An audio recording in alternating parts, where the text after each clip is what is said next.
I'm back. So, this is the spoiler Q&A. All right? This is the one you want to leave if you haven't read everything. Asterisks. Story deck stories are not available right now for Q&A. I want to keep spoilers on that. Wind and Truth, if for some reason you have an ARC in a reviewer, please don't ask. Spoilerific for Wind and Truth. Was there anything else that you're curious about? Preview chapters. Let's not ask about the preview chapters. Yep. I know. Ask next year about anything in Wind and Truth. There are enough people who haven't read them. A lot of people don't like to read the preview chapters because they want to have the full experience of reading the book. We need to give people at least a year before we do spoilers on something like that. So, but anything else? What's that? White Sand Pros, if you've read the original free version that we put out, you can ask a question on that. I might do a lot of raffling for White Sand, but it's on the table. It's been out there. Anyone can get it if they want to read it. And the graphic novel's been out. So yeah, we good with all those rules? Okay. Now, we will have a non-spoiler Q&A, I think, right? I just go where they tell me these things.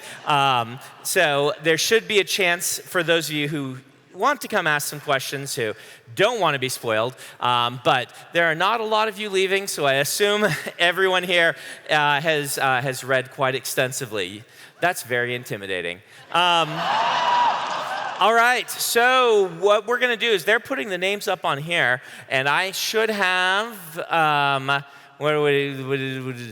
mics are over here. Okay, I'm going to go to the end of the Taylor Swift catwalk thing.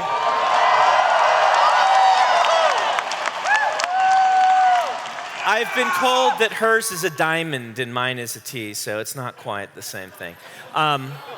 Ooh, now I get to hear myself from behind. That's very odd. All right, so let's have first person come up. We got Bruce. Come ask your question.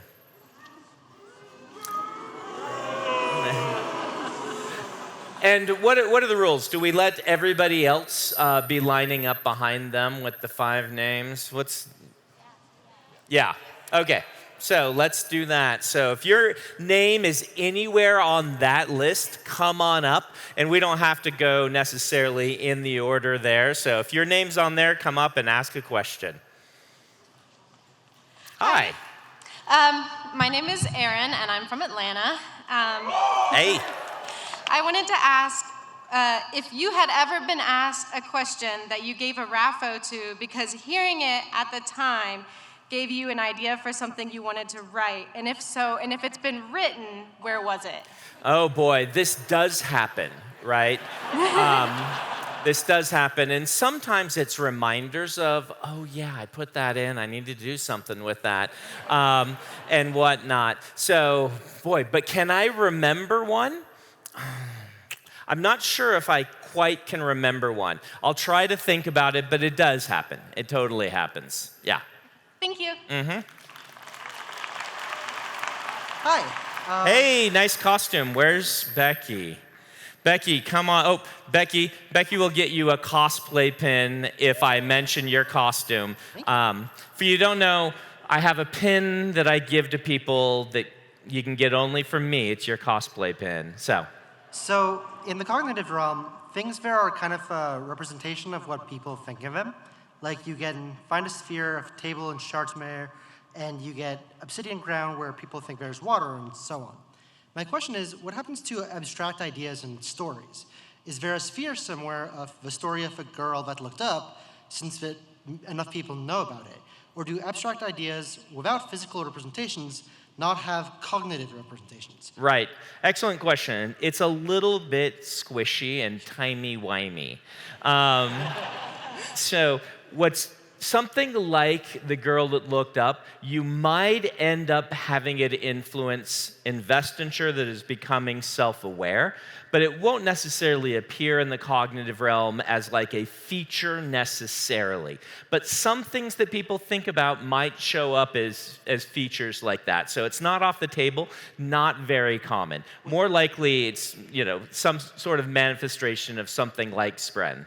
Would there be like a Spren of calculus then? So as calculus gets done more and more, a Spren of calculus is viable.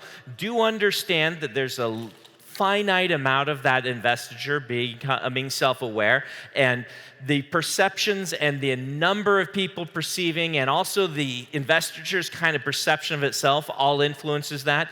That just gives me some wiggle room on saying that's why there's not a Spren of X, but there is Y. So. Thank you so much. Yeah. A nice costume. Hi, thank you. My name is Melanie, and my question is, we know Lyft loves pancakes. So if you had Lyft's power of needing to eat to make investiture, what food would you be obsessed with like she is with pancake? In world, and also in the real world. So, for me in real world, I generally like popcorn as one of my go-to snacks. I also like peanuts, but I like the salted in the shell. If they're already shelled, it's too easy, right? I gotta get that foraging part of my brain from way back when to be like, yeah, you're working for your food.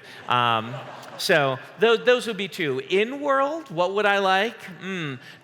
Not as much Rasharan food, because there's just too much what we would call seafood flavors, just sneaking in everywhere. I wouldn't mind a chowder wrap, but I don't know if it would be my go-to. So put me on Kamashi and give me a bowl of noodle soup, and I'll probably be happy.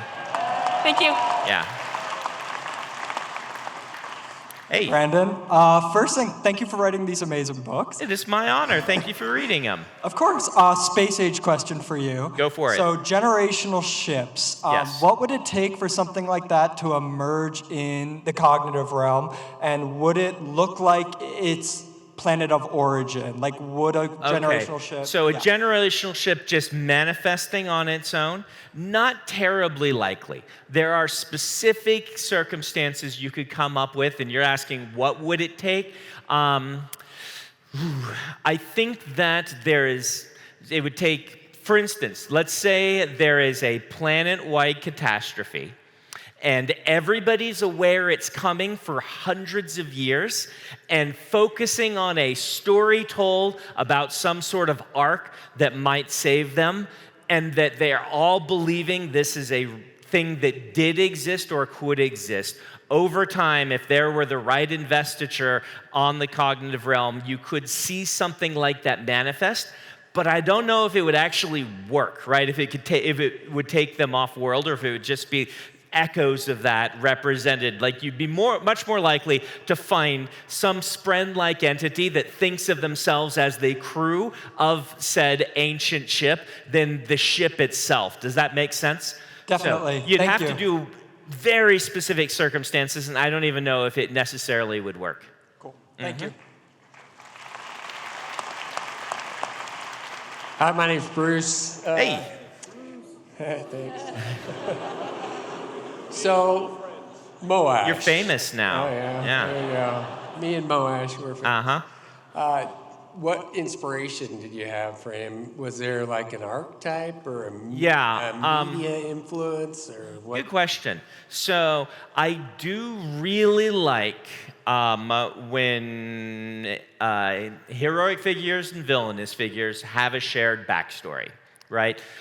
Things they've gone through together that they have then taken different perspectives and made different choices with kind of a shared basis of understanding.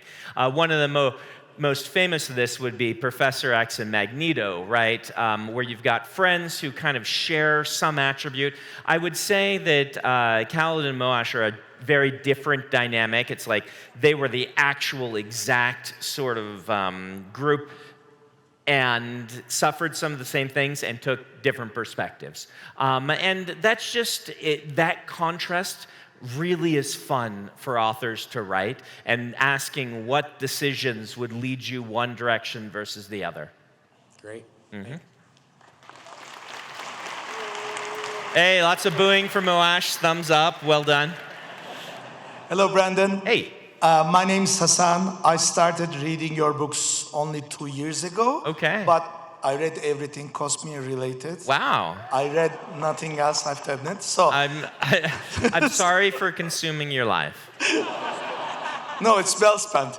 So my question is about investiture and measurement. I liked in Sunlit Man that you use BEUs as a standardized measure. Yes. Is this a Cosmere measure, or why do they suddenly start using BEUs as a measurement unit? Yeah, good question. So, like the real world, it's a little messier than people would like it. There are, so what's that famous XKCD comic some of you are thinking, where someone's like, wow, there's 16 different measurement methods or archetypes. We should come up with one that unifies them all. And then there's another panel at the end that's like, well, now there's 17 different right? So BEUs are used by some of the universities at Silverlight, and are the most common standard for measurement, but not the only one. And there are dissenting opinions that don't like certain things about BEUs as a measurement. But I would say if you use BEU in most space-age scholarly circles, they know what it is and have the standards, what do you call it, the constants or whatever, handy to get between the measurements that they like to use and BEUs. Thank you so much. Yeah.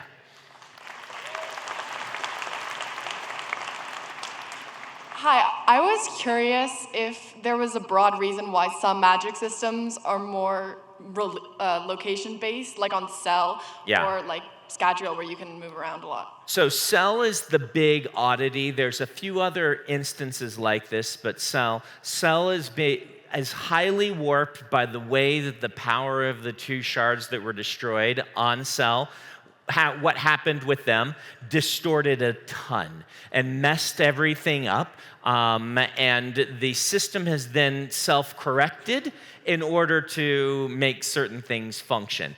You shouldn't expect what's on Cell to be the standard, though it is not the only one like that.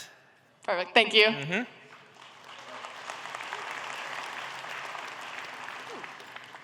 Hi. Hi. So my name is Julia, and I wanted to start off by saying that my birthday is also Kolos head munching. Well, it's an excellent birthday. It was so nice of those Kolos to pick that day. It really was. Yeah. It's the best day of the year.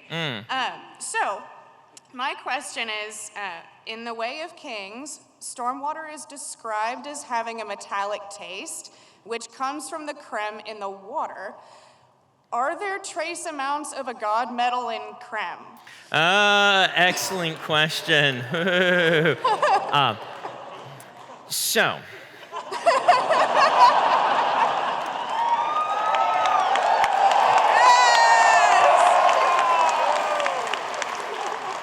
You get a partial RAFO so you can get your card. I'm just going to give you that right there. Let's just say, again, I write fantasy, right? I start with what I want to have happen, and then I justify it. That's how I define difference between what I do and the hard science fiction writers, right? If we got Eric James Stone up here, who writes hard science fiction, he starts with the science and extrapolates story. I start with the story and go backward, right? And so I started with the high storms. And then I went backward and said, okay, I know I'm doing this. What would I need in a system to make this actually work, at least on a scale of thousands of years, if not hundreds of thousands of years, right? Roshara is not geologically stable on, if you're accounting for the scale of planetary development, Roshar is going to have some moons hit it during that time frame, but during thousands of years, during the lifetime of civilizations, it is stable enough. What can I do to make it stable enough during that? And the creme and the rainwater that falls from it was an extremely important part of me figuring out the little bits I needed to fudge using Cosmere mechanics in order to make Roshara actually exist. That's why you get a Raffo, because I didn't quite answer. But read between the lines. Thank you. Uh-huh.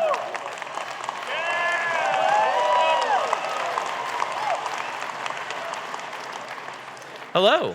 Hello, I'm Teresa. My husband has watched all of your Q&A that are recorded, and so we have on our phone a list of questions to ask. Oh dear, this is where it gets. This was really shouldn't have surprised me because I was part of the Wheel of Time fandom. But when people started coming to my book signings and they're like, "I don't have a question, but my friend has a list." And I'm supposed to ask you one of these. Anyway, go ahead. He says that in one of your previous Q&As, you had said that awakening could theoretically be done via sign language. Yes. And so the question is, why wasn't Sisebron able to awaken things prior to getting his tongue? So the thing about this is, with a lot of the Cosmere magic systems, knowing what you're doing and how to move the magic along takes a certain amount of knowledge, practice, and volition. Now, if you had a society on Nalthis where enough people were using sign language a lot of the time, it would develop naturally, and they wouldn't need training in order to do it. But an individual in a system where that is not the norm, a little bit of training could have gotten him there, but nobody had that to train him, and they really didn't want him to. So, does that make sense? Yes. He could have figured it out if he hadn't been an abused man held in isolation his entire life. It's really not on him. Yeah. Yeah. Thank you.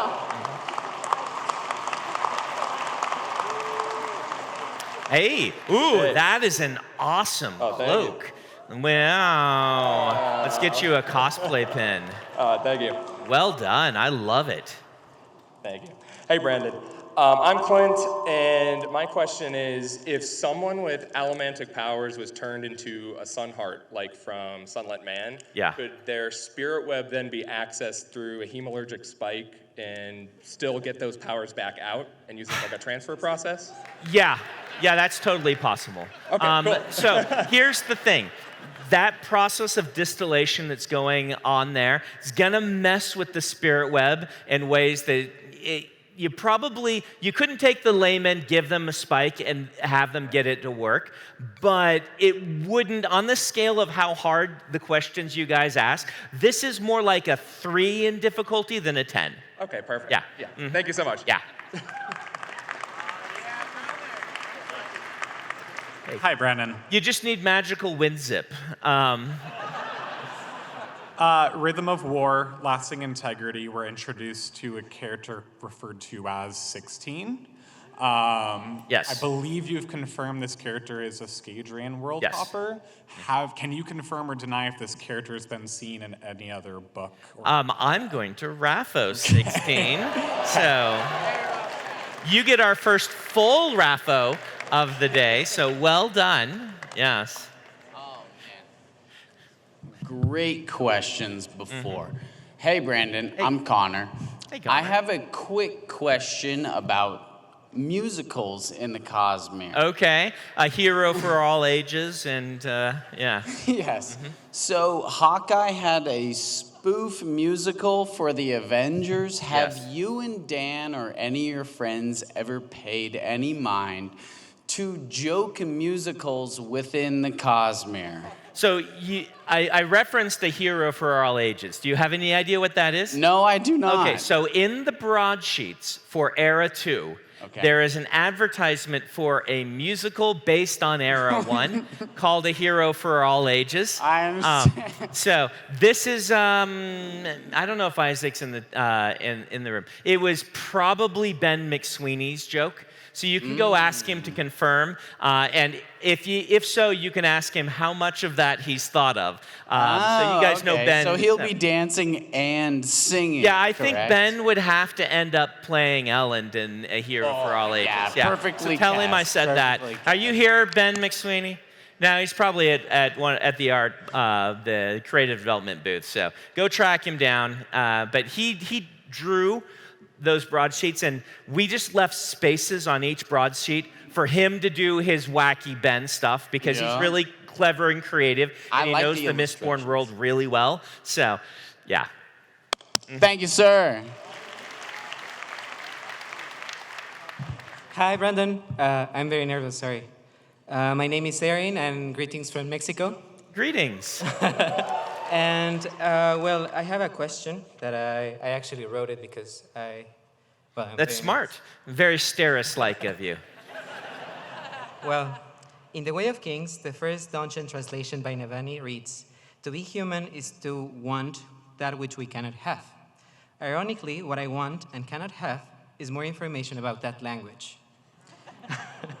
If a fully constructed version of the Dawnchart were to appear in the future, what linguistic features would you incorporate to reflect specific cultural aspects of the Dawn Singers? And do you have an idea of how it would sound? If so, could you give us a quick demonstration? Oh, boy.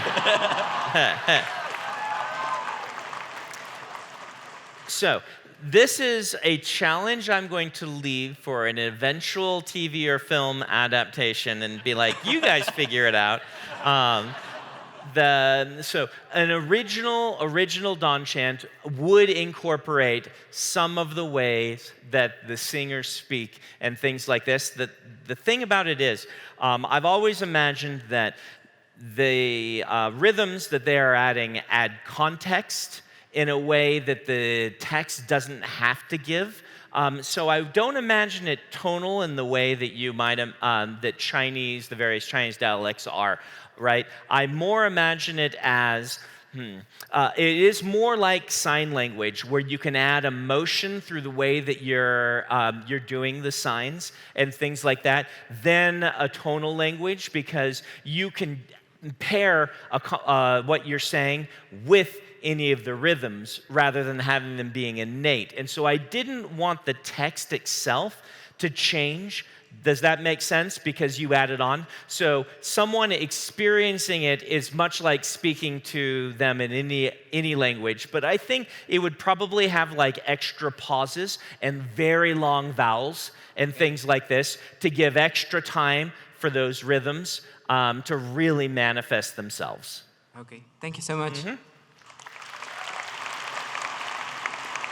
Hey, ooh, nice costume. Thank you. Yeah. My name's Melissa. I actually have two quick questions for you. So the first is, we all know, heaven forbid, if you don't finish what you have planned, you probably have backup plans. I do have backup plans. What I'm worried about is who is going to keep narrating the Stormlight Archive for the audiobooks? Because I'm sure that, you know, the last half is a lot later. Just love Michael Kramer. I love Michael Kramer. I think they're on board, but I did see this thread on Reddit. I don't know if you're referencing that, where they were running the math. You know, it's not looking good. You guys do like to number crunch. We will see. I think, and I hope we'll have Michael and Kate for many, many, many, many years. They're a pair of very healthy individuals. And so I think that is a bridge we will cross if we ever have to get to it. It is something perhaps to be thinking of. Maybe we should have some understudies doing some books, and you can see as a fandom who you really like and things like that. Because there is some, like, Michael and Kate are my favorite readers because of the Wheel of Time, right? I got the audiobooks back in the 90s from the library, back when that's basically the only place you could get. So when Mistborn was audio, they said, who do you want? I'm like, Michael and Kate. And they said, well, we're just going to get Michael. They did. But when Stormlight happened, I'm like, it's extra work to get 2 voice actors. And so it took until I had done like Wheel of Time stuff and they were happy with me and I got away with all this stuff on Stormlight that I could get both of them. But there are some audience members who prefer a different narrator for every series. And I can totally understand this as well. That's why we try sometimes to do a variety. So you're welcome to give us feedback on the narrators you like, the ones you would prefer us to keep using and things like that. You don't have to mention Michael and Kate. They are fantastic. But let us know. And you know that sort of feedback is actually really helpful. Peter watches this very closely, and he's very deeply involved in picking the narrators. So it's kind of his department. They usually bring to me options, or I do listen to audiobooks, so I'll often ask for various people. Mm-hmm. My second question is, in watching the second season of Arcane, I couldn't help but think how well Stormlight would fit. Okay, you're not going to I won't spoil it. No spoilers for anyone else's series, but yeah. But just how well that animation would fit Stormlight. Yeah. Have you? Yeah. Have you ever thought of either Stormlight or a different Cosmere story or non-Cosmere being done in animation? Yes, I mean, I love animation. I have been watching very closely how animation has been evolving over the last few years, particularly how the audience has been evolving. Let's just say if someone came to me with the budget that Arcane has and offered, right, what's that? Take your money. No. I am not, I won't say never, but let me say I am very unlikely to ever crowdfund television or film. Why is this? I've been watching that world too, and too often people promise money and then get an inferior product because doing it yourself, there are certain things I know I can do. There are certain things I don't know that I can do. And I would really like to have the experience of people who are passionate about making the work, right? Walking into Hollywood with a bunch of money, even if we crowdfunded it and we walked into Hollywood and said, we've already paid for it, make it, they're all too happy to take the money. But when we see, like, I really think and maybe I'm too optimistic about this, but I think the difference between something like Dune and something like the Halo TV show, right, is all in the passion of a talented filmmaker making something they would love to make, rather than people, not to say anything, but executives and things like that saying, well, this is a product, we must make it this way. And to get the person on the Dune side, you need someone who's organically passionate about making the thing. And so just walking into Hollywood and saying, hey, I raised $200 million, let's make it, I'm really, really worried about that production, right? Even though I think we could probably do it, I don't know that we want to, right? Maybe I'll change, maybe more of this will happen. And Arcane is this fantastic example of something that's really, really well done, but also paid for, as I'm led to understand, more by Riot than by Netflix. Netflix would not shell out the money to make Arcane. And so they were able to do it. So who knows? I'm talking myself in circles, but they know their way around animation because of all the trailers and things they've done. I'm nervous about it, and I've started to make really good contacts in Hollywood. So the answer is I am considering animation, I'm considering everything, but it's that partner.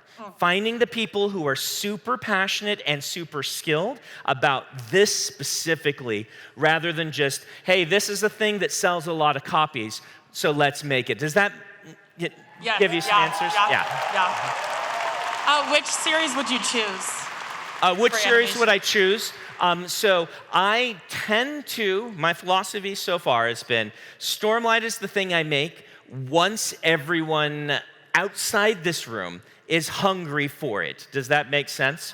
And so I would start with something non-Stormlight to prove myself to the world, so that like when I do Stormlight, I want it to be people to be as excited as they were for when the Harry Potter adaptations happened, or for when the Avengers happened after you had seen several good MCU films. Like, I want that level of excitement rather than this is the introduction, right?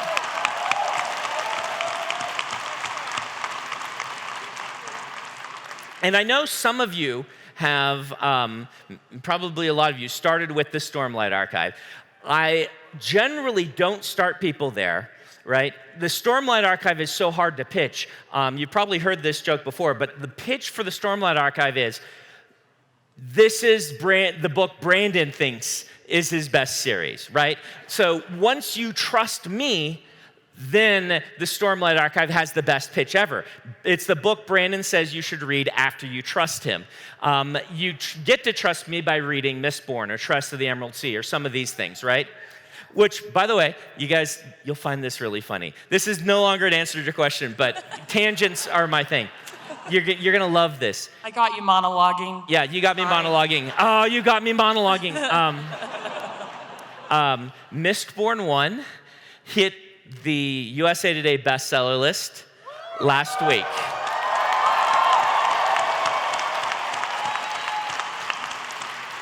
Now, Mistborn 1, this is its, as far as I know, first appearance on a bestseller list, right?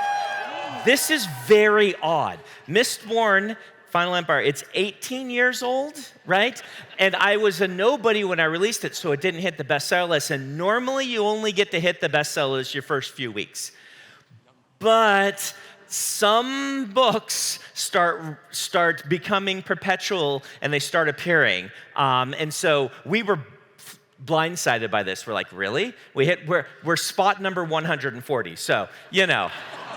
But we popped onto that list, which is really interesting to have a book almost 20 years old pop onto one of those lists. It doesn't happen very often. So anyway, we're really excited by that, and maybe it indicates some movement that eventually I'm going to be able to find a Peter Jackson who grew up reading my books and has made a couple of great films and is like, what I want to do is this. And then that's how you end up with Dune, right? It's how you end up with a really fantastic adaptation.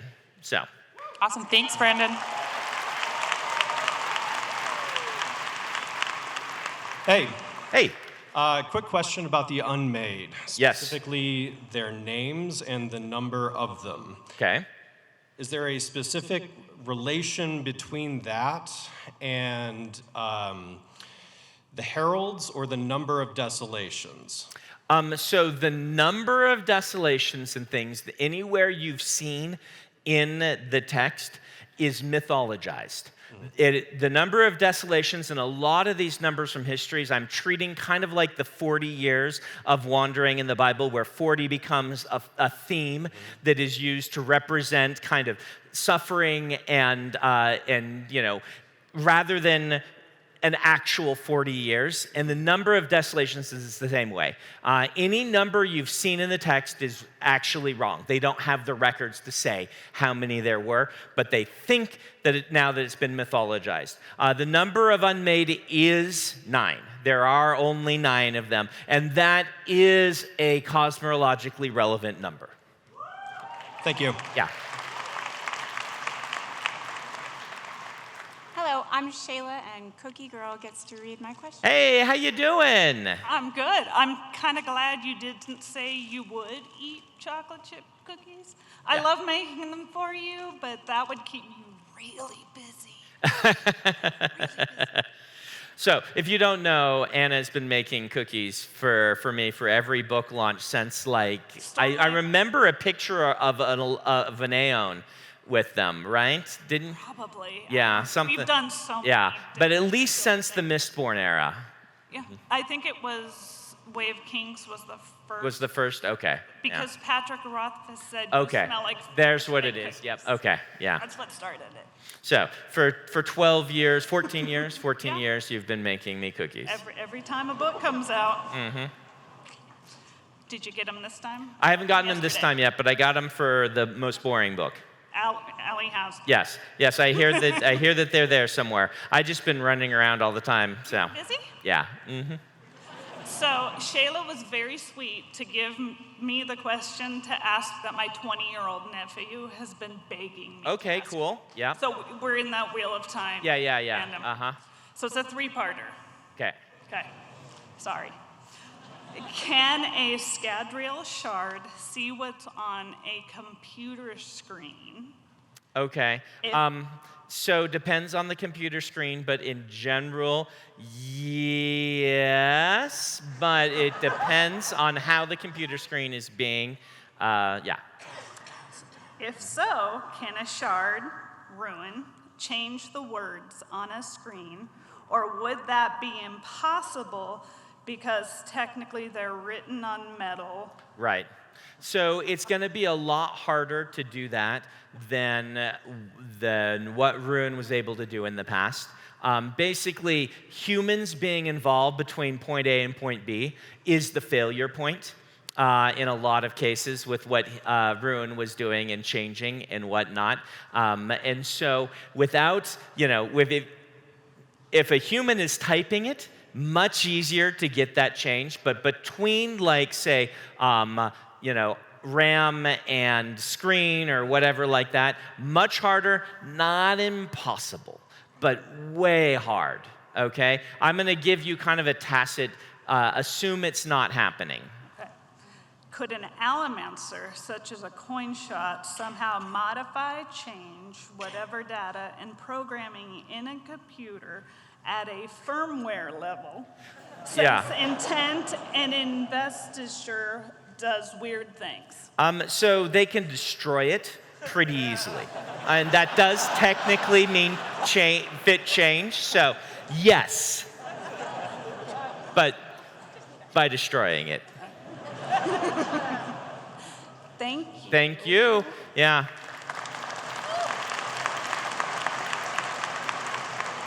So Bridgeman Scar, who's in charge of these things now, wants me to tell you that I don't eat random cookies that random people give me anymore. I only eat Anna's cookies. Hey, Brandon. I didn't think I was going to get selected, so I asked my friend for a question. Excellent. But then I found a list from 6 years ago, so do you mind if I ask you two questions? Go for it. Cool. So, first question is, do the shards of Adonalsium still have a tangible connection to Adonalsium? So the vessel and the power. I mean, technically, yes, because the remnants of Adonalsium are the shards and that connects all of them. Probably not in the way that this question's intended to mean, but it is a technical yes. But what's left of Adonalsium is the shards, so yeah. Okay. And then, just completely sidestepping, why is Awakening a recent development on Nalthis? So there's a bunch of reasons for this. It's not necessarily as, define recent by how people are using them and things like that. There's a whole bunch of reasons for this. I think I'm gonna raffo because I just realized I was gonna stumble over something that I've planned to talk about. But anyway, well, I'm gonna raffo. Yeah. But with the promise that we'll get it later. With a, hopefully I will get it to you later. Okay, I'll hold you to that. Okay, hold me to the hopefully. Great, I got wiggle room. Hi. Hi, I'm Caspian. Nice to be here. I've got two questions, one about mechanics, one about terminology. I guess I'll start with the terminology. Okay. What adjective would you use for describing something in or of the Cosmere? Like, would you say Cosmerian? I used cosmological earlier, kind of in a scientific term. But yeah, cosmological it's a mouthful, though. So maybe the fandom will come up with better things, and I'll start using that. They have come, I believe you guys came up with World Hopper, right? I believe that was a fandom term that I just eventually started adopting. So sometimes you come up with better terms than me. So I use cosmological right now. That's fair. That's fair. The other question is, could a sufficiently advanced Skybreaker or Dustbringer use the division surge to forcibly split Right. not Hellbond? So what you're talking about is something in the Cosmeres called microkinesis. It is a possible manifestation of base Cosmere surges, and it is about as dangerous as you imagine. A sufficiently trained and invested Skybreaker or Dustbringer probably could do it. It has been done, but not by them yes. So we can, fission and fusion are part of the magic systems. They call it microkinesis, but yeah. So you can read about that in Dragonsteel Prime. It's in there, so. Sounds good, thank you. Yep. So yeah, anyway, thank you, but they are the same surge, so. Hi, Brandon. Hey. I have an Elantris question for you. Okay. Reaching back in the back of my brain from. Picking your brain here. Yeah. Regarding Serene's father and the rift between him and his brother Kyan, you kind Yes. of touched on it, but never really expanded on it. So I wondered if you could fill us in on that, and then also kind of curious as to who you think is in the right. Well, it's one of these complicated things, right? Because Kyan tried to seize the throne, right? He thought he was in the right. I think he was in the wrong personally, but it is closer a decision, he had more justification than Serene's father thinks he did. Does that make sense? It does. So imagine disagreements between brothers that grow to the point that kingdoms are involved, and you will get there. It's a very normal sort of thing that happens to families, except these people had access to armies. These are my toys. Yeah. Mm-hmm. Thank you. Yep.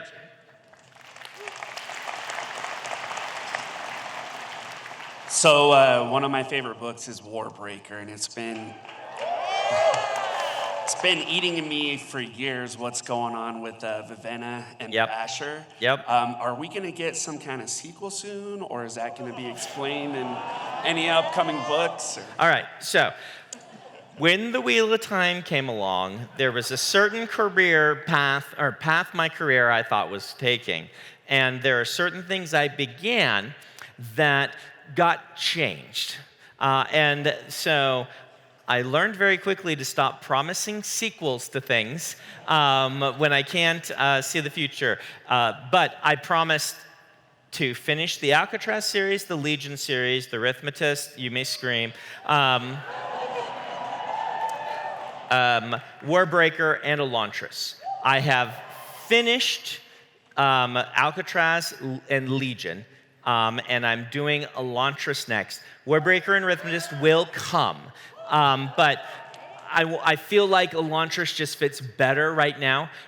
It is something I am going to do, right? And so assuming I live long enough, which shouldn't be, it's not, as long as I'm making it to the end of the Stormlight Archive, by that time you should have it. I can't promise it's soon, right? Because I sat down, I'm like, all right, what am I doing next? And just the Elantris sequels fit so much better into the framework of what I'm doing that it felt like I should do those. Thank you. Yeah.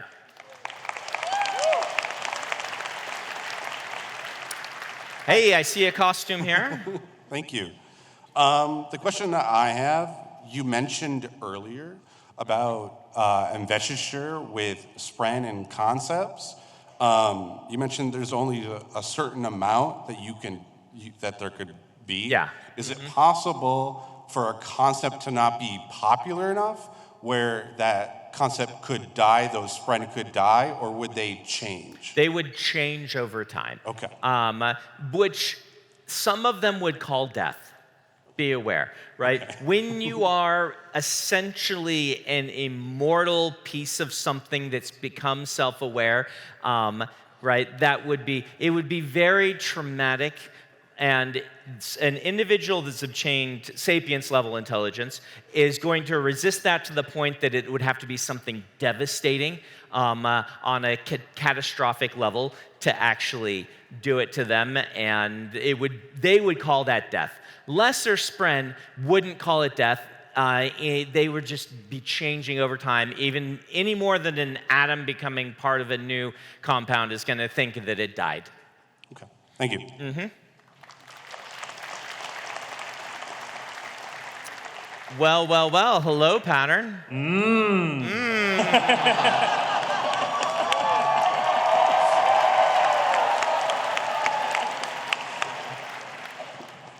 Oops. Sorry. So, my name is Michael. Hi, Michael. Hi, Brandon. So we see a lot in the Cosmere about how different magic systems interact and have these resonances. Uh-huh. Is it possible for magic systems from different planets, such as Surge Binding and Allomancy or Furukami, to have the same kind of resonances? Yeah, that's totally possible. The purpose of these resonances is to, number one, give me some fun things I can do, but really, number two, it's just like, if you're imagining these things like, I don't know, something on the electromagnetic spectrum, right? When they hit, they're going to interfere or they're going to change one another. And I think the magic systems are doing things like that, and I like to play with that idea. So the answer is yes. Let's make sure you get a pin. Are you going to the World Hopper Ball? Are you going to wear that? I'm not, no. No? Did you not get tickets? I did not. Do you want tickets? Oh!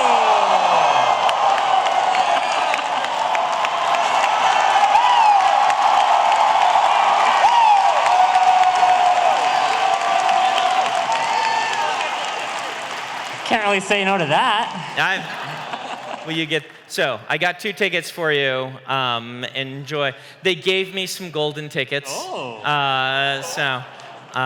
So if you're going to be wandering around the convention blind in order to be patterned, I got some tickets for you. So find a friend. We'll see you on Friday night.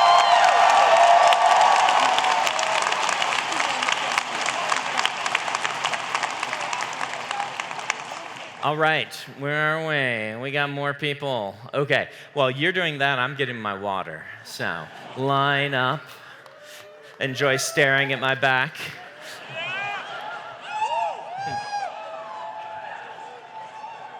Oh, stop it. I was sitting in, by the way, I caught some of the cosplay thing. If you guys aren't coming to the cosplay events, you really should. I snuck in, and there was a Brandon cosplayer. Are you here today? Yeah, I've got multiples of you. Okay, I only saw one of you, but it reminded me of a story, so I'm going to monologue again. Let me get some water first. So the first person who ever cosplayed me was Wilson Grooms. Does anyone know who Wilson Grooms is? So a few of you do. So Wilson was Robert Jordan's cousin. They grew up as close as brothers. And Wilson and his family were some of these people that just really invited me in.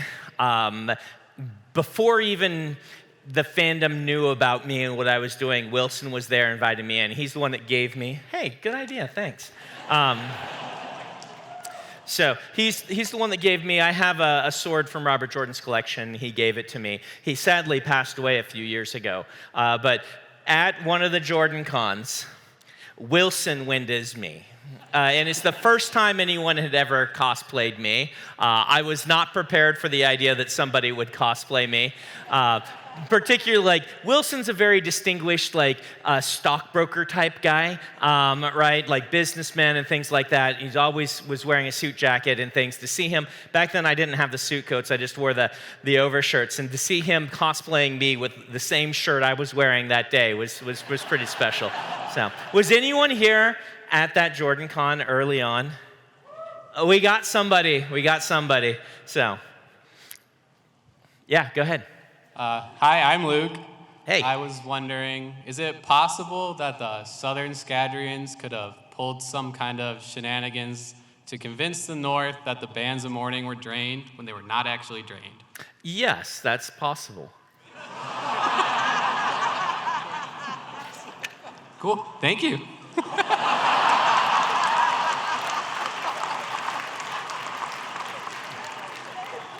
Hello?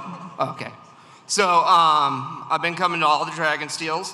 I nerded out when I saw you coming up the escalator the one time. Yeah, okay. I was like, oh my God, it's Brandon! It's cool. So I'm glad to be up here. Also, placed 3rd in the first ever Cosmere trivia. Nice, nice. Yes. Well beat done. by 2 11-year-old girls. Wow. Yeah. Way back when, right? Yes, way back when. For the Dawnshard change, did that have any interaction with the Nahil bond coming to fruition? I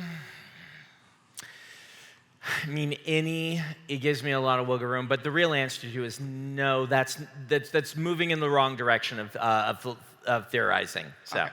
Good question, but no. All right.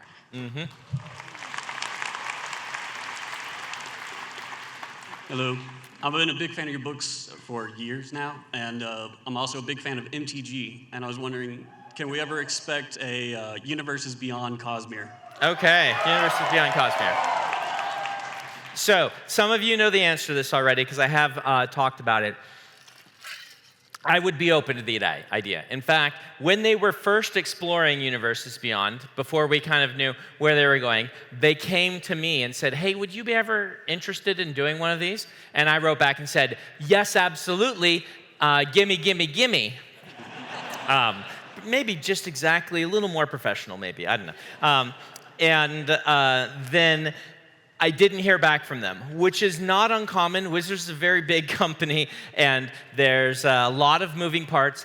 I think, this is only Brandon fan theory time, I think they did this to a bunch of people, including some very large IPs, and I think all of them said yes too.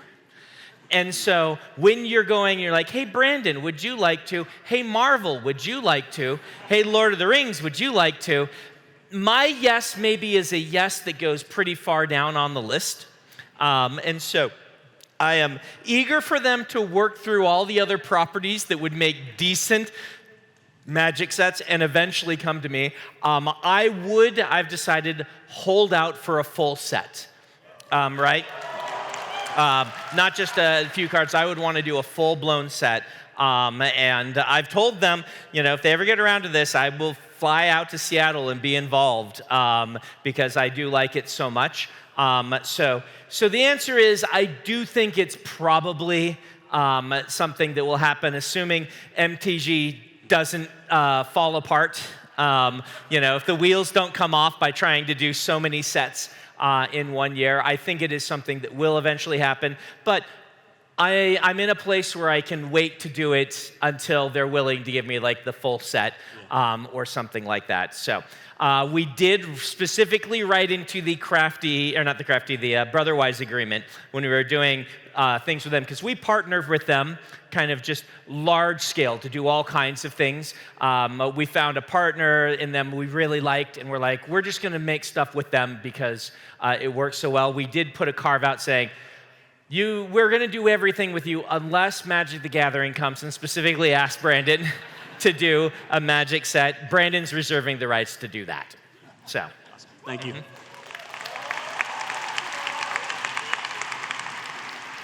Hey. How you doing, Brandon? Just want to thank you. I met my wife because of a signing of yours. Really? Yay! Okay. Are you going to the ball? No. Do you want to take your wife to the ball? All right. Thank you. Thank you. I do have to warn you guys, I only had 6 of those left because I gave most of them to my family. And so I carried them today. I found the person who was a Khandra. during the cosplay thing and gave her 2 of them. So now I'm out. So I'm sorry if there's just an amazing costume coming next. I did give all away my golden tickets, but yeah. But they look really cool, don't they? My team made actual, I said, can I have like Wonka-style golden tickets? And they're like, Brandon, you can have whatever you want. And so they went and made me Wonka-style golden tickets that I could give out to people to go to the World Hopper Ball. And I'm going to be at that one, so I'll see you Friday night. Thank you. Thank you so much. So my question is, we know that Town has amazing willpower. So it's kind of a two-parter. What herald had the weakest willpower that allowed the desolations to become so short? And what is the difference between that herald and Tom that allowed them to have? Yeah, so I'm going to raffo this because I am going to delve into some of these things in upcoming books. So you'll get a raffo card also. But the idea is let's focus more on how awesome Taln is and less on how, right? Like I would say all of the heralds really tried, and the whole way the system was set up was designed to break them, right? Not by intent, but I think focusing on who broke the most is maybe the wrong way to look at it, rather than holding up and saying, wow, why did this guy not? And he's got a book coming up in the back half where you'll find out a lot about him. So, thank you. So we'll see you at the ball. Hi, I'm Ash, not the Herald. Okay. My question is there any relationship between Lift's ability to eat food and create stormlight and Scadrian's ability to eat metal and burn it? Yes. Okay. I don't have anything past that. I didn't think you'd answer. That's all right. Sorry, my costume's not cooler. It's all right. It's all right. Hi. Ooh, this is a costume. Very nice. Thank you. This is Vin from the cover of the paperback. Yes. I'm joking about that. All the original art that that the artist did, even the hardcover, did more of a mist skirt than it did a mist cloak. And so it kind of looks like a little bit like that, which is what that is about. I recognize, yeah. Anyway, let's get a cosplay thing. So. Thank you. My name's Alex. Hey. Could someone burning bronze detect a non-metal born's investiture? Like how much breath someone has or that someone is a surge binder? Yes, but you need that investiture to be kinetic. This is the term that I use for it's actually being used. Really hard for somebody who can sense investiture to just tell it's sitting in an object. And I did this quite intentionally because there are too many plot points where something is invested and you don't know, and things like that. It's just too overstepping of a power. So when you use investiture, it creates these pulses, right? And these pulses are what's being sent. So basically in the same way that, we can only see light when the photons are bouncing around against our retinas and things, those who can sense investiture need to have something hitting them to be able to tell where it is. And usually that means it has to be in active use. And you'll see in Stormlight, if you read in, let's see, so it's in Rhythm of War, right? No, it's an Oathbringer. In Oathbringer, you see Spren who can do the same thing, but it only works for certain magics at certain points, and that should lead you to some understanding of how this works.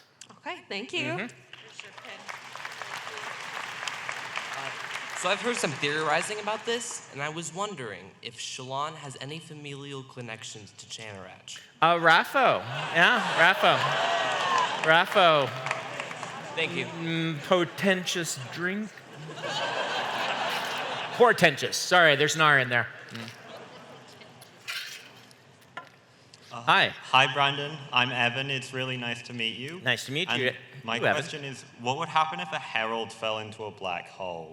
So what happens if a herald falls into a black hole? So a black hole, investiture is going to respond to a black hole, maybe not in exactly the same way as light and matter, but in a similar way. And so it's going to crush them, pull them in, hold them. Their soul will probably still be like there'll be some cognitive remnant in the cognitive realm, depending on how the black hole's manifesting there, which is we haven't gotten into yet. So what would happen? Let's quote Halle Berry from X-Men. What happens to a toad when it gets struck by lightning? Same as everything else. Such a bad line. I'm sorry. He wrote lots of good lines. That was not one of them. Basically the same thing that happened to everything else. The question is, would their immortality remain? And there yes, asterisks. Thank you. Mm-hmm.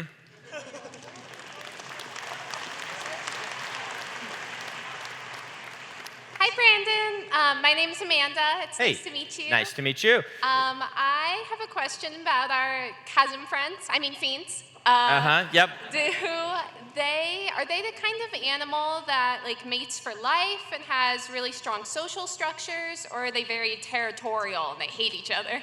Raffo, but with a promise there's a little bit in Wind and Truth for you. Awesome. Thank you. So, and you get a pin also, so you get one of each. Yeah. Ask me later. Wind and Truth's not going to answer everything, but there's some in there that'll lead you to theorizing in the right way. Okay? Hey, Brandon. Nice to meet you. You've mentioned in Scadrial, the future, there's going to be the sleepless. Have we seen any sleepless so far? And if so, is Sir Squeakins, the rat that Wayne traded to Hoyd, a sleepless? Is Sir Squeakins a sleepless? I'm going to raffo that for you. It's mostly a for fun raffo. Don't read too much into that one. Thank you. But you have seen sleepless around. Yes. Hi, Brandon. Hey, nice costume. Thank you. I'm also, this is my Cherry. She's in Aww. progress. I still need some more legs, but I love Larkins, and I want to understand more about how they work. And so I was wondering, can they consume all types of investiture, and what do they do with the investiture that they consume? So yes, they can consume all kinds of investiture, and they use this for growth. So basically, they store it away, and they are waiting for a time where they will go pupate, and they will come out bigger. And then bigger, and then bigger, and then bigger. And so their growth is not linear.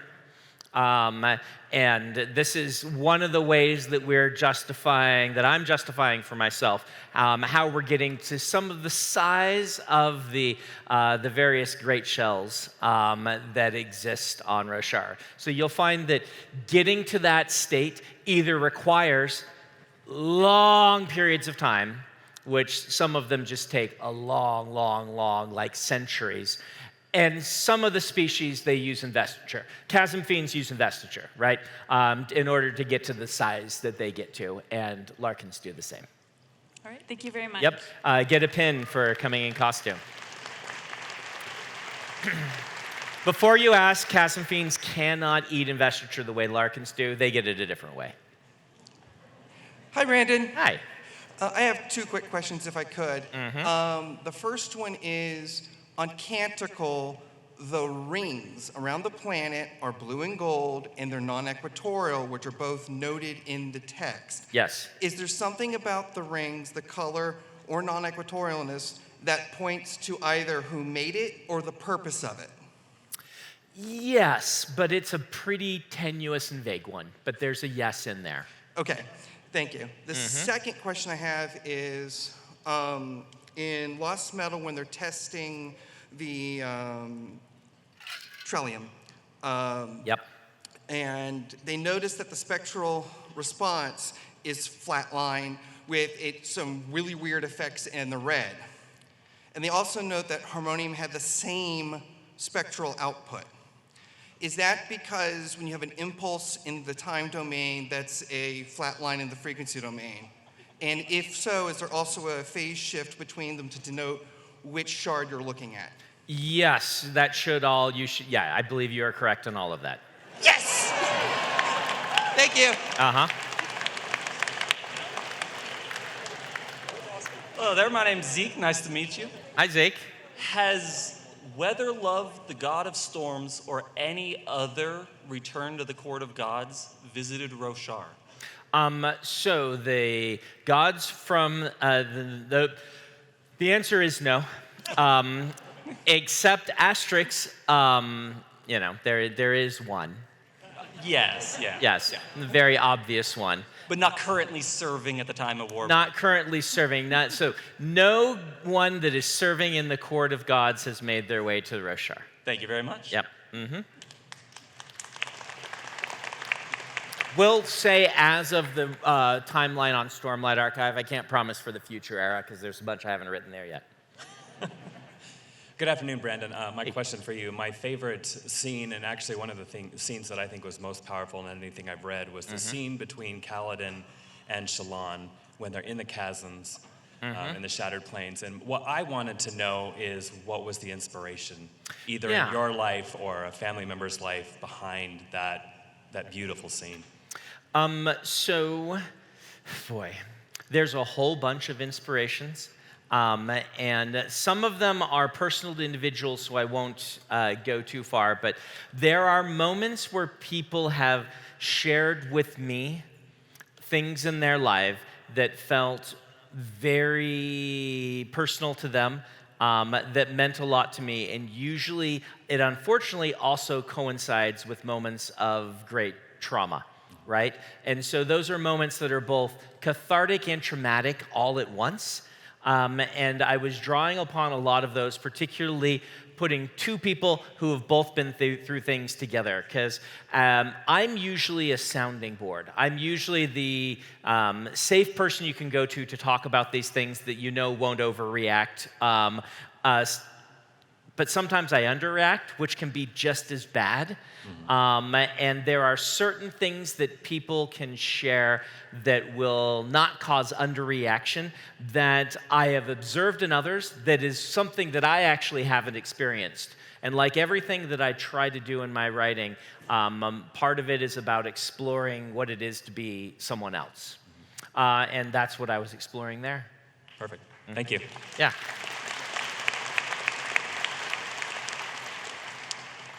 Hi. Ooh, nice costume. Thank you. I'm Doug. Hey, Doug. Okay, my question for you is, are there any naturally occurring instances of steel pushing or iron pulling fields on Scadrial? Natural instances, Scadrial. Yes, like Earth's magnetic field. Yeah. Raffo. This is Can I try a second one from my list then? Yeah. Okay. If you encase a gemstone in aluminum, will that prevent or only greatly reduce the speed of stormlight leakage? The stormlight will still leak out of the gemstone. So assume that you're like creating a perfect shell for it. The stormlight is still eventually just going to make its way into the spiritual realm. And so the aluminum can't act as a stormlight containment necessarily unless the stormlight is persistent enough that it's not just evaporating to the spiritual realm. Does that make sense? So, for instance, you could use some sort of device like this to encase a sapient spren who is already locked into the physical realm, right? But stormlight's just eventually going to evaporate, do stormlight evaporation, which is changing realms. The aluminum's not going to stop that. Awesome. Yeah. Thank you. Mm-hmm.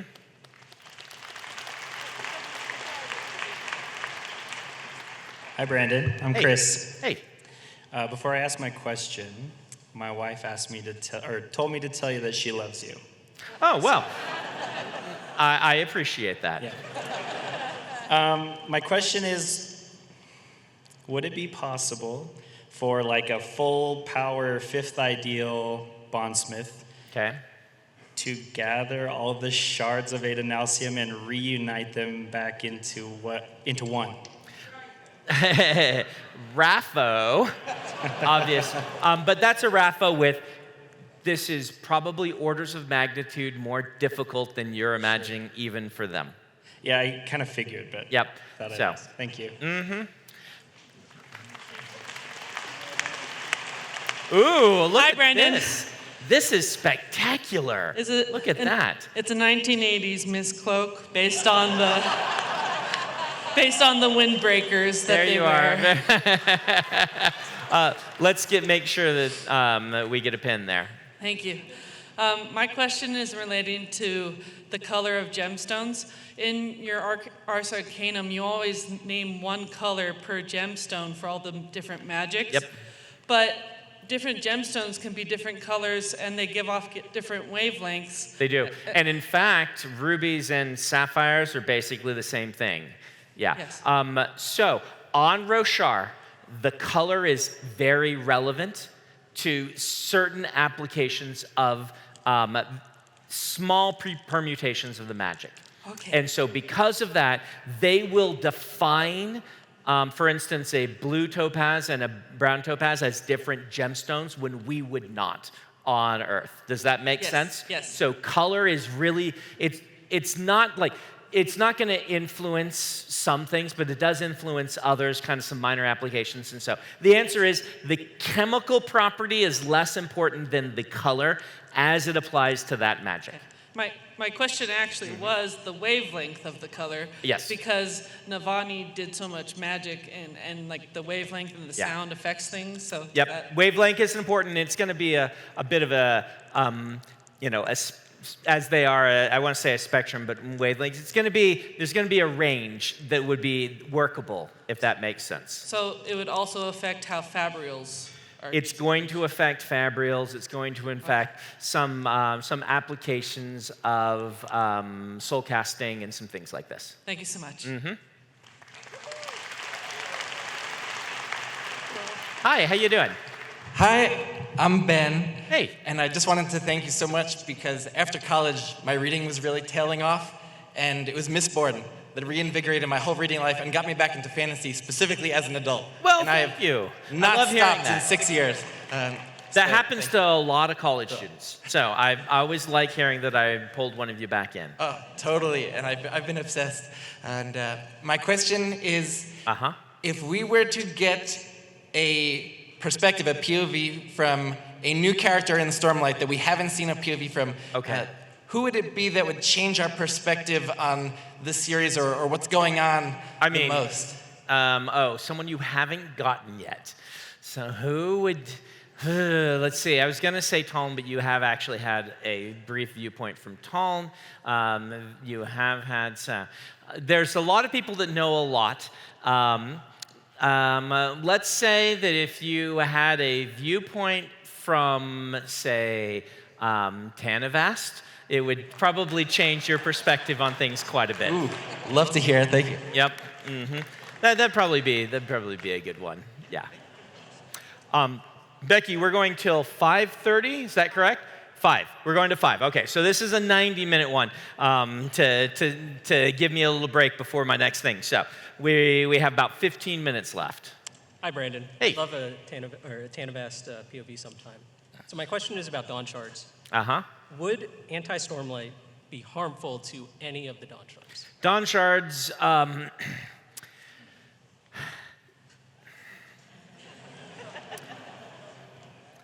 Dawn Shards would be more dangerous to the anti-Stormlight than the anti-Stormlight would be to the Dawn Shards.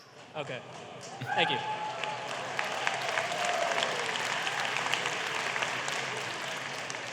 Hi, Brandon. Hey. I've read all of your stuff. Sweet. Way of Kings and Stormlight Archives 7 times. So. Okay. Yeah. All right. I have some deep cuts, just to Okay. very quick. The first one, Tien's rocks he finds.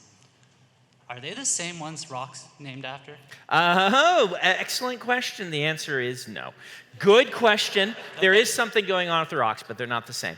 And the second one, when Kaladin is younger in the first book, he talks about wanting to go see two cities, the City of Storms and the City of Shadows. Those have never been mentioned after that. Do they exist? Yeah, so Rallalorum is the City of Shadows. Sorry. For those who know your really deep cuts, Book 4 was going to take place there, and it just did not work in the outlining, but the original outline, that line was there because someday he was going to go see that. The City of Storms, I'll leave it to fandom to work out what's going on with that one. Rallalorum, we did take the story that because most of Rhythm of War stayed the same. It was just going to be there instead. You will find some references to it in the RPG. Okay, all right. So we repurposed my world building there, and we are going to let you have some fun there in the RPG. And I just have to say thank you. Mhm. Me and my girlfriend we bonded very well over your writings, and we actually got engaged here. So, yep. Hey, thank you. Thank you. Hey, ooh, nice costume. Thank you. I feel like we're at your PhD defense right now, and you have Yeah. a really large This is way harder than my master's defense. Have I told you guys about my master's defense? My master's thesis was Elantris. I walked into my defense and said, "It's published," and they said, "Good job." They were good, but they were also kind of intimidated, and they're like, "You pass." So if a chondra ate the bones of a child, yes, could they eat other bones and grow up as that person? They could, but they wouldn't actually be the person, right? So you could imagine a chondra doing that. It would probably not be psychologically good for anyone involved. But that's totally within the realm of what a chondra might do. In fact, there's probably chondra who have done that. Is one of them Shalon? Raffo. Thank you. And a pin. Thank you. Hello, Brandon. Hey. My name is Rob. My wife got picked, but she's a little nervous to come up. She actually read every Cosmere relevant novel from May until now in preparation Oh my for goodness. coming here. Yes, she's a wonderful I'm wife. sorry that you lost your wife. Yes, including listening to the audiobook of Sunlit Man as the plane hit the tarmac. Oh, wow. Here in Okay. Salt Lake City. Yeah. Okay, so I have a question and a follow-up that has to do with something that we're all concerned about, which is chickens. Chickens, yes, definitely. One, Very important. if a AVR's connection or identity were to be manipulated in any way, would it change the abilities that it could grant? Yes. And then two, my friend Lift asked me to ask, if you were to cook them and eat them, would it give somebody who could turn those calories into investiture any additional abilities? Unlikely. Thank you so much. Yep.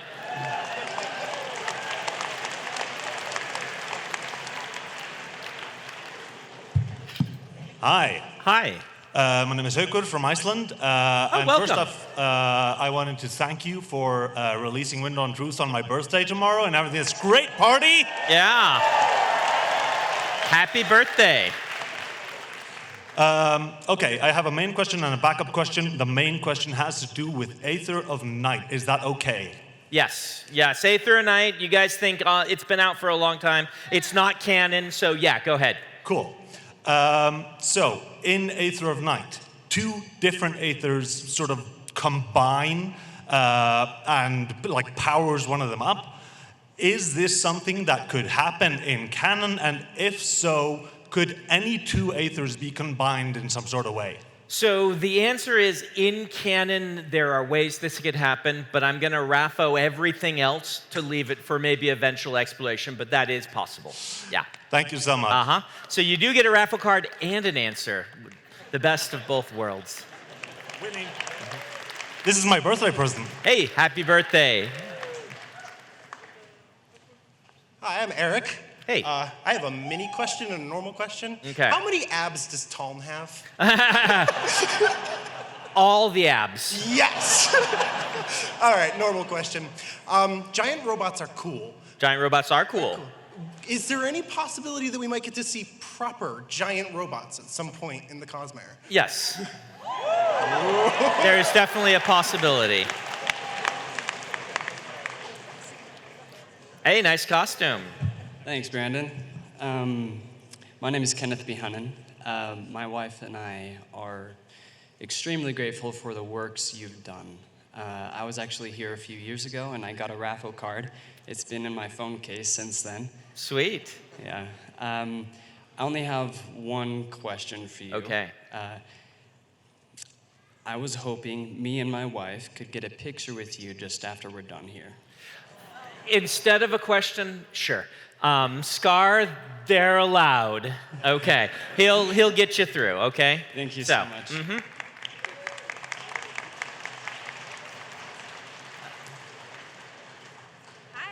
Hi.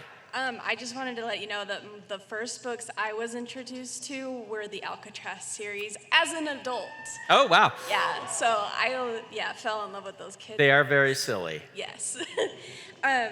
Okay, so kind of along the lines of bondsmiths, would one be capable of reuniting a shard that had been shattered, like maybe honor? So once again, there's some order of magnitudes difficulty to this, but that is the surge that would be involved in that. So the answer is yes, but be aware it's not an easy prospect. Gotcha. And then my friend from Texas who couldn't come wanted to know about in Yumi and the Nightmare Painter why Hoyd had 6 eggs on him. Why Hoyd had 6 eggs on him? Well, there's a very interesting story to that I'll someday let Hoyd tell. Okay, sounds good. That does count as a raffo if you want a card. Hi, I'm Maddie. I have 2 questions. Okay. So, who is Hoyd telling Tress's story to? Well, who do you think Hoyd is telling Tress's story to? I don't know, that's why I'm asking.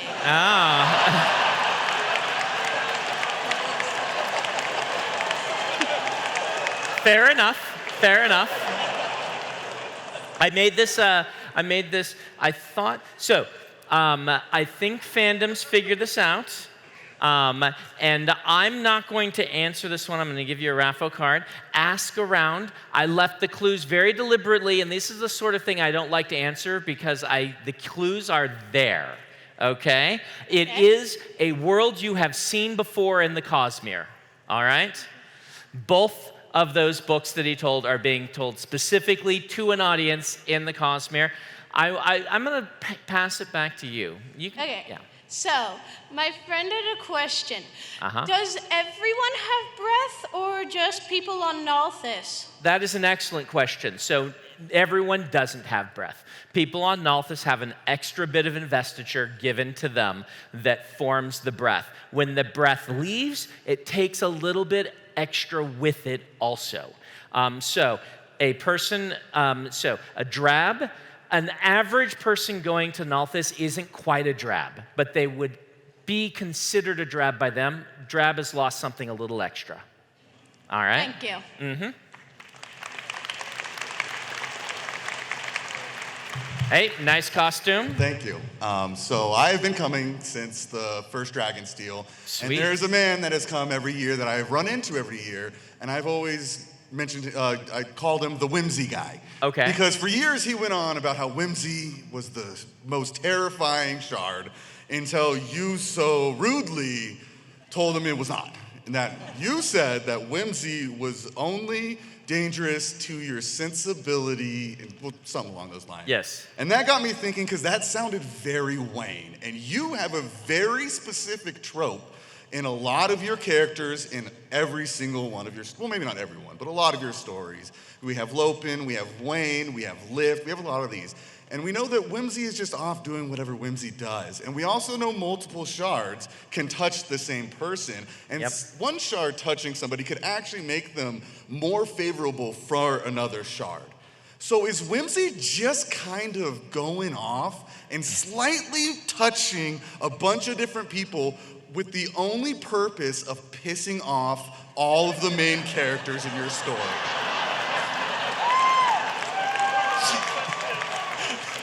You think Wayne needs the help of a shard to piss off the other main characters? So the actual answer is this is not needed for these characters in order to act like they are. Wayne needed no help. Okay.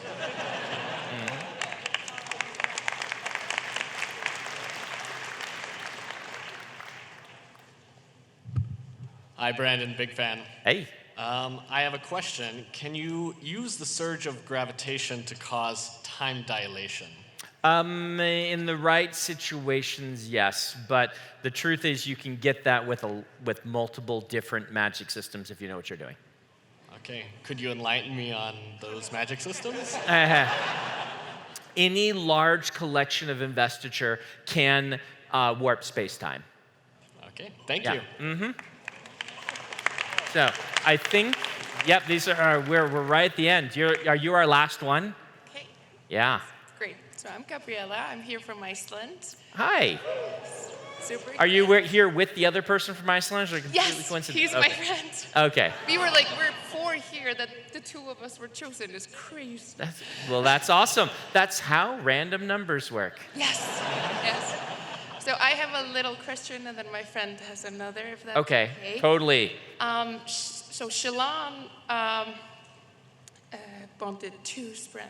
Is it possible for Spren to bond 2 people? This is theoretically possible. Okay. Mm-hmm. Nice. Can I read the other one? Yes, you can go ahead and read the other one. Thank you. So, did breaking a bond damage a Spren before the recreance? If so, was Bado Mishram part of the natural healing process while being or before becoming unmade? So breaking a spawn before the recreance it hurt, but it was not long-term damaging hurt, if that makes sense. Bado Mishram would definitely consider that they could help, but whether they actually could or not is a matter that you can dispute. How about that? Thank you. All right. Well, thank you, everyone.